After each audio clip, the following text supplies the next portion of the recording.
Hello my dear students, this is Shyam. Welcome to my YouTube channel. जैसा कि आप सभी जानते हैं कि हमने रिसेंटली टेंस का पार्ट जो स्टार्ट किया है उसका बेसिक पार्ट अपन पढ़ चुके हैं। आगे हम इसे ही कंटिन्यू करेंगे और इसके जो भी फॉर्म्स थे मैंने बताया कि व्हाट इज टेंस, टेंस क्या होता है और टाइम, एक्शन, इस सभी चीज़ों को मैंने इजीली एक्सप्लेन किया था। जो आगे के पार्ट थे उनमें आप देख सकते हैं 2 पार्ट बना चुका हूँ। अब ये टेंस का पार्ट 3rd है, इसमें अपन इसी चीज़ को कंटिन्यू करेंगे। ठीक है, देखते हैं tense.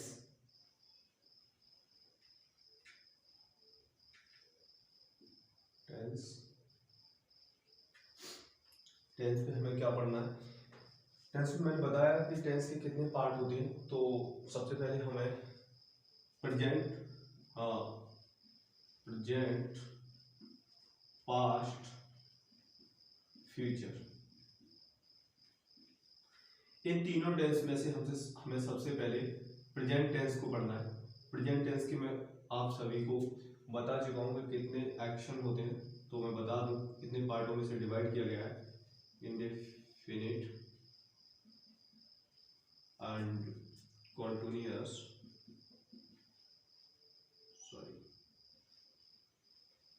Continuous, perfect and perfect continuous को मैं पीसी से डिनोट कर रहा हूँ।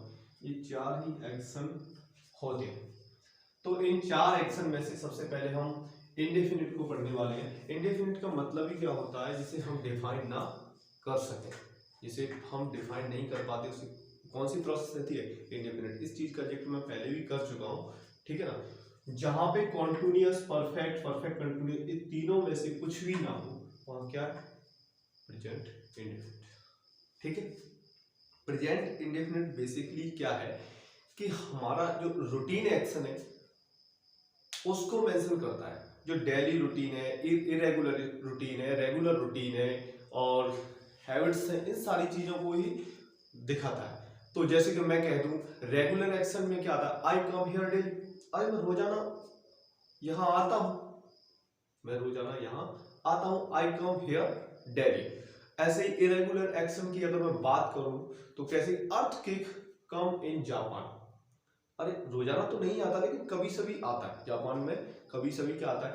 अर्थक्वेक। यहां भी हम प्रेजेंट इंडेफिनिट का यूज करते हैं। और आगे मैं बात करूं, हैबिट्स की बात करूं, ही स्मोक्स, ही स्मोक्स, वह धूम्रपान करता है। तो रोजाना ही करता है। जैसे मैं खाना खाता हूं तो मैं रोजाना खाता हूं, आज भी खाता हूं, पहले भी खाता था, आगे भी खाता हूं। और यूनिवर्स ट्रुथ की बात करी जाए जैसे कि the sun rises in the east, सूरज पूरब से निकलता है। वो पहले भी निकलता था, आज भी निकलता है, आगे भी निकलेगा, इसे बदला नहीं जा सकता। ये हैबिट्स की बात हो गई। इसी चीज को हमने क्या ले लिया? इन तीनों को मैं रब कर देता हूं, आई थिंक किसी को प्रॉब्लम नहीं होगी। इसी चीज को हमने क्या ले लिया? इसे पहचान के रूप में क्या दे दिया? पहचान। इसी टेंस की हमने पहचान दे दी, वाक्य के अंत में ता है, ती है, ते है, तो है आदि शब्द आते हैं। ये चीजें सारी रटने रटाने वाली चीजें जिन स्टूडेंटों का बेस कमजोर होता है उनके लिए ये सारी चीजें बनाई गई थी। लेकिन फिर भी मैं आपको बता दूं ये सारी चीजें निकल के कैसे आई। जैसे कि प्रेजेंट में अपन डेली रूटीन को रखते हैं। जैसे मैं सुबह सुबह क्या बताऊं? मैं जागता हूं तो मैंने वर्ड देखा हिंदी में क्या आ गया? मैं सुबह जागता हूं। उसके बाद मैं क्या करता हूं?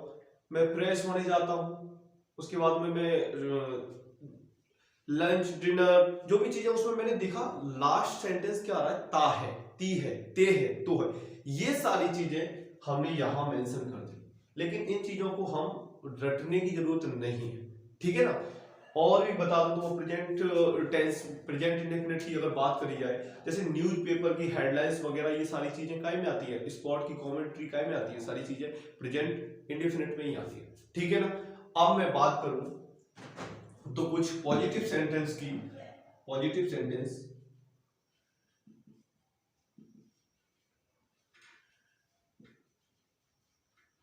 पॉजिटिव सेंटेंस के लिए एक रूल है।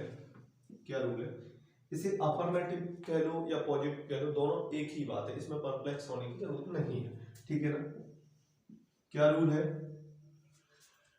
एक रूल निकल के आता है कि अगर सब्जेक्ट मेरा, पॉजिटिव सेंटेंस बनाते वक्त अगर मेरा सब्जेक्ट सिंगुलर है, अगर मेरा सब्जेक्ट सिंगुलर है, देन यूज, हम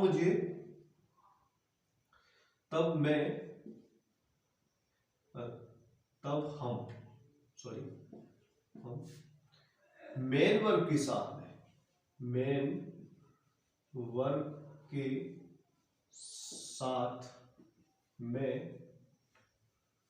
एस या ईएस लगाते हैं, ठीक है।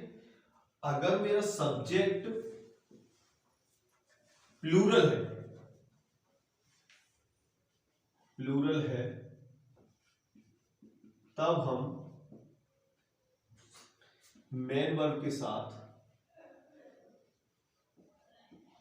इधर ले लेता हूं, साथ कुछ नहीं लगाते, कुछ भी नहीं लगाते। इतनी सी बात सभी को समझ में आई होगी आई थिंक। तो अब इस चीज को मैं मिटाने जा रहा हूं क्योंकि मुझे बोर्ड पे आगे और भी लिखने के लिए स्पेस चाहिए, ठीक है। आई थिंक सभी बच्चे इसे राइट डाउन कर सकते हैं। ओके,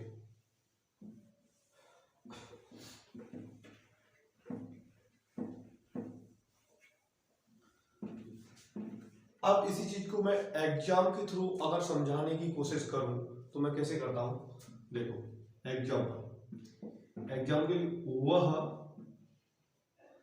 पुस्तक पढ़ता है, सही बात है, वो पुस्तक पढ़ता है। अब मैं सबसे पहले सब्जेक्ट को देखूंगा, मेरा सब्जेक्ट कैसा है, सिंगुलर, तो मैं सिंगुलर लिख लिया, मैंने सब्जेक्ट लिख लिया। उसके बाद में क्या करूंगा, इसमें हम ये देखते हैं काम क्या हो रहा है, एक्शन क्या हो रहा है। अब एक्शन वर्ब मेरी क्या है, पुस्तक तो एक ऑब्जेक्ट हो गया, वस्तु हुई, लेकिन किस पुस्तक को पढ़ा जा रहा है वह के द्वारा, तो क्या काम हो रहा है, पढ़ने का काम हो रहा है। एक्शन वर्ब जो मेरी क्या है, पढ़ने का काम हो रहा है यहाँ पे, तो मैं पढ़ने का काम कर रहा हूं, तो मैं क्या क्या लिख दूंगा, रीड। अब मेरा सब्जेक्ट सिंगुलर है तो मैं यहाँ ऐसे ही इसलिए कर दूंगा, इस चीज को मैं मेंशन कर चुका हूं आगे, अभी आपको इसमें कोई आई थिंक कोई प्रॉब्लम नहीं होगी, ठीक है। अब अगर मैं बात कहूं बे पुस्तक पढ़ते हैं, देन सब्जेक्ट मेरा प्लूरल है, तब मैं काम तो वही हो रहा है, पढ़ने का हो रहा है, रीड। अब मैं यहां ऐसे एस मेंशन नहीं कर सकता, इसका जिक्र नहीं करूंगा क्योंकि मैंने पहले ही आपको बता दिया है कि जब हमारा सब्जेक्ट प्लूरल हो तब हम एस या एस मेन वर्ब के साथ में नहीं लगा सकते। Read a book. Okay friends, ये चीज होगी।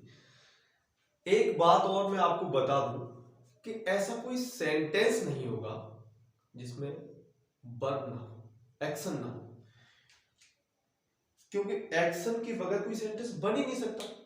इसीलिए मैं कुछ और एग्जांपल देने की कोशिश करूंगा, इन्हें मैं रब कर रहा हूं।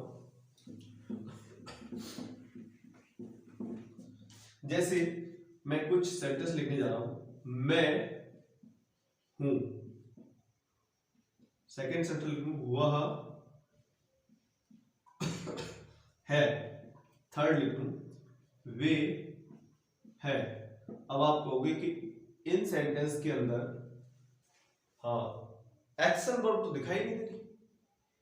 मैंने अभी आपको कहा अगर कोई सेंटेंस बना है तो उसमें एक्शन वर्ब जरूर होगी। अब यहां क्या एक्शन वर्ब है? मैं हूं। यहां क्या लिखा है? मैं हूं। तो मैं बता दूं आपको, यहां होने का कार्य हो रहा है। जब सेंटेंस में सबसे पहले अपन धरती पे आए तो उन्होंने क्या किया? होने का काम किया। इसी प्रकार यहां अगर कोई एक्शन वर्ब नहीं तो यहां क्या काम हो रहा है? मैं का होने का काम है, यहां वह का होने का काम है, बे का होने का काम है। ठीक है ना? अब मैं एक चीज और बताने जा रहा हूं आपको कि जैसे कि आपने बी का मतलब पता है आपको? बी, बी का मतलब होता है होना। सभी जानते हैं इस बात को। बी ये बेस फॉर्म है। अगर मैं इसकी बात करूं तो is, are, am. Am exception case में आ जाता है। सिंगुलर के लिए इज, प्लूरल के लिए आर। ये बी की ही फॉर्म है। और अगर मैं पास्ट में जाऊं तो वॉज, वर, और बी की ही थर्ड फॉर्म बीन होती है। थर्ड फॉर्म क्या होती है? बीन होती है। और एक और फॉर्म होती है जो मैं बता दूं अभी आपको, हैव, और एक होती है डू। ये तीनों की तीनों वो क्रियाएं हैं जो अपने आप में एक हीरो का काम करती है, जिन्हें हेल्पिंग वर्ब की जरूरत भी नहीं होती, तब भी ये काम कर सकती है। मैं आपको बता दूं कि जैसे फिल्म के अंदर अक्षय कुमार कभी कभी अपनी पिक्चर को खुद ही डायरेक्टर है, खुद ही प्रोड्यूसर है, सारी चीजें कर लेता है, वो खुद ही कर लेता है। तो क्या है, उसे हेल्पिंग वर्ब की जरूरत नहीं है। अगर हेल्पिंग वर्ब हो तो भी ठीक है, और ना हो तब भी ठीक है। इसीलिए ये तीन ही ऐसी वर्ब हैं जो अपने आप में हीरो है। ठीक है ना? तो मैं बता दूं यहां पे जो इन तीनों का मतलब भी क्या है? इन तीनों का मतलब भी क्या है? होना। इनका भी मतलब होना। ये सारी चीजों को मतलब क्या बता दिया मैंने? इन सारी चीजों को मतलब क्या है? होना। तो यहां मैंने क्या काम किया? मैं हूं, तो मैं क्या ले लूंगा? I am. ये क्या है? He is. ये क्या है?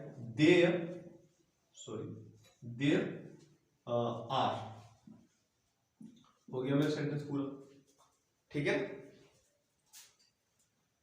इसीलिए बच्चा हमेशा परप्लेक्स रहता है कि भाई इच, एम, आर ये तो प्रेजेंट कंटिन्यूअस में आती है, लेकिन माय डियर स्टूडेंट जब ये प्रेजेंट कंटिन्यूअस में आती है तब हमेशा अपने साथ ये एक और वर्ब लेती है। जब ये हेल्पिंग वर्ब के रूप में आती है, वहां पे ये एज ए हेल्पिंग वर्ब के रूप में आती है, तब इस अपने लिए एक मेन वर्ब साथ में लेके आएगी। और ठीक है ना, मेन वर्ब को साथ में लाएंगे तो मेन वर्ब के साथ में आईएनजी लगता है ना, कॉन्टिन्यूअस सेंटेंस है तब। ठीक है ना? इसीलिए ये जब मैंने क्या बताया, कॉन्टिन्यूअस सेंटेंस में आती है तब ये एम, इज, आर तीनों की तीनों अपने साथ में एक मेन वर्ब लेके आएंगी। और जब ये प्रेजेंट इंडेफिनिट में आती है तब ये एज ए मेन वर्ब के रूप में आती है, तब ये अपने साथ में कोई भी हेल्पिंग वर्ब लेके नहीं आती। और इसके साथ में एक और चीज हम यूज कर, अब ये हैव का क्या यूज है? हैव कहां यूज करें हम? हैव का मतलब, हैव जो वर्ड है ये हेल्पिंग वर्ब के रूप में जब आती है हैव, तब ये प्रेजेंट परफेक्ट टेंस में आती है। और अगर ये प्रेजेंट इंडेफिनिट में आती है, प्रेजेंट इंडेफिनिट में आती है, तब ये एज ए मेन वर्ब के रूप में आती है। और इसका सिंगुलर रूप हम हैव लिख सकते हैं। ठीक है ना? और इसका सिंगुलर रूप हम डज लिख सकते हैं। ठीक है ना? क्योंकि जब ऐसे यस लग जाती है किसी क्रिया के पीछे तो काय के लिए लगती है? सिंगुलर बनाने के लिए लगती है ऑलवेज, ऑलवेज। ठीक है? इतनी सी बात सबकी समझ में अगर आई हो तो मैं आगे बढ़ूंगा। आई हो? ठीक है। अब ये हैव और हैज का यूज यहां पर प्रेजेंट इंडेफिनिट में पोजीशन के लिए आता है। किसके लिए आता है? पोजीशन के लिए आता है। जैसे मैं लिख दूं मेरे पास एक किताब है, तो आई हैव अ